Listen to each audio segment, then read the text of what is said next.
A wise man once said, "Only 3 things in life are certain. Death, taxes, and I can't get this fucking pour spout out of the Hendrix." Just kidding. I said that.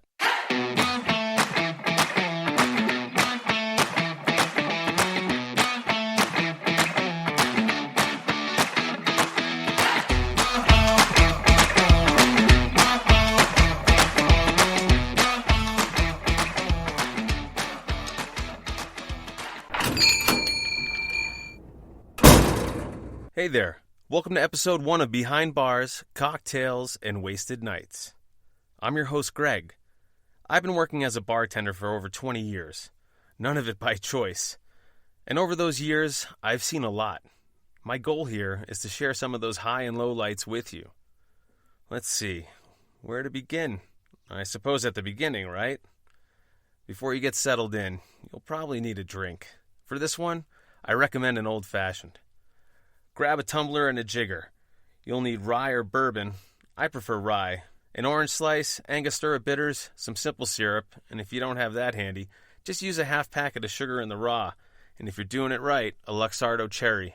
Pour your half packet of sugar in, or a 1/4 ounce of simple syrup if you're holding. Drop in an orange crescent and a Luxardo cherry. You want to drench that with 4 to 5 long dashes of bitters, or if you just open the bottle, go with 10. Muddle all that shit up, then pour in 2 ounces of your favorite bourbon or rye. If you can't decide, High West makes a nice boo-rye combo. Fill the tumbler with ice, give it a nice stir, couple rotations, probably 10. If you don't feel like doing all that, a shot of tequila and a bump of some good shit'll do fine. Okay, bartending. Let's start with my first night ever behind the stick. Talk about falling into a career.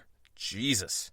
It was 1997, and I was attending college in Boston working as a busboy and barback when I finally got my shot to 10 bar one Saturday night. This was it. I was gonna be made. I'd been interning at WBCN, the CBS radio affiliate that had Howard Stern on in the morning, where my internship on that show will be in a future episode. Anyway, where was I? Oh yeah, interning. Because I was such a smartass, I got college credits for cracking wise on the air alongside the afternoon drive DJ Nick Carter. When that show was over, I walked across Boylston Street to Sophia's, exactly where Jeremy Renner eats it in The Town. My Jeremy Renner back in his Burbank acting class story will also be featured in a future episode.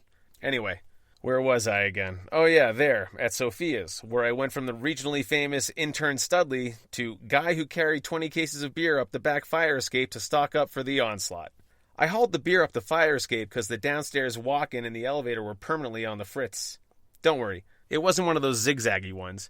It was one really long flight of steel steps that would ice over in the winter and would take your drunken life at any misstep.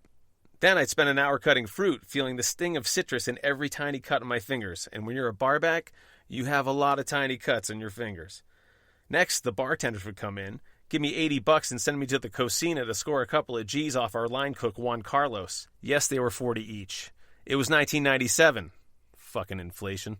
By the way, be warned, these episodes will feature sex and drugs heavily. When it comes to the sex, I'm by no means bragging. I'm not even good at it. I'm not hung like a porn star, and I hate cardio. Also, I don't want this descending into Tucker Max territory, but I'd be remiss if I didn't say casual sex didn't come with the territory, no pun intended. However, when it comes to the drugs, I am absolutely bragging. I'm super good at doing them. What can I say? Cocaine just agrees with me. Any hoozlebees. On this fateful night, one of the 2 bartenders on my floor, Flannery, was down with the flu and couldn't come in, and management scrambled but couldn't field the replacement for Mike. Finally, my "apox on both your houses" curse I cast weekly on my overlords worked. "All right, Studley, I guess you're bartending tonight," said Javier, the GM of this wildly popular 3-story Latin jazz bar. The first floor was a restaurant and bar with typically a live Afro-Cuban band. The second was a packed club scene that pumped out your standard Spanish boots and pants and boots and pants and boots and pants music to salsa and merengue to. And above that was the rooftop bar. I backed the second floor boots and pants bar, and that's where I'd be slinging. High volume, sweaty people, swinging merengue elbows that usually landed in my rib cage as I schlepped cases over my head across the floor when I was barbacking. I swear I learned how to dance just by dodging them. And tonight, I'd be pouring them all to gas. Holy shit. Oh, and I forgot to mention I was exhausted. Fridays were tough. I'd have Eastern philosophy at 8 a.m. for 3 hours coming off a barback shift that ended at 3 a.m. the night before. I fell into a routine where I dip out at that class's break, fuck my neighbor in the student union basement or my college radio suite if some classmates happen to be up at that ungodly hour on a Friday morning and in the union. Those stories will come up in more detail in future episodes as well.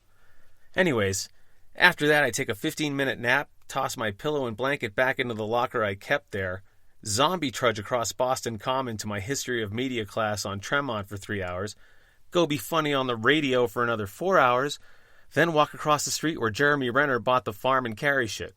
I slept on Wednesdays. I'm still tired from college. Okay, good. Now we're caught up. So, I've just been told I'm being handled the controls for the night. My butterflies were more like bats hunting at dusk. I busted out my flashcards, trying to remember how to make a fucking mudslide. Again, it was 97. You know, I don't know why people drink shit with milk or cream. How you gonna make out with people after that? So, Jesse, the guy I worked under for a year, sidled up to me. Jesse's nickname was the Manimal, and it was one of the many reasons I wanted to bartend. I looked up to bartenders like him, like they were Top Gun pilots without the math ability, like rock stars without the band money, fame, or musical talent. Dude just did blow, banged chicks, and always had fat stacks. He's fat and married now with twin girls. Karma's a bitch. Can't wait to see how he handles prom night in 10 years. "You're bartending tonight?" Jesse asked. His expression was a split of "I'm fucked" and a half smile that told me he was proud I was finally getting my moment in the strobe light. I nodded. He looked me in the eye, into my soul, trying to see fear, I think.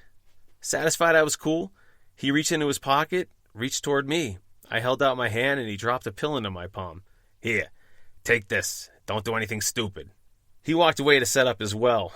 This quote has always been a private joke between us that has evolved over the years. Like, "Here, snort this line. Don't talk a lot, eat something, and don't fuck." Shit like that. So, I downed the pill and got back to my flashcards, wondering if he gave me an opioid, an upper, or what.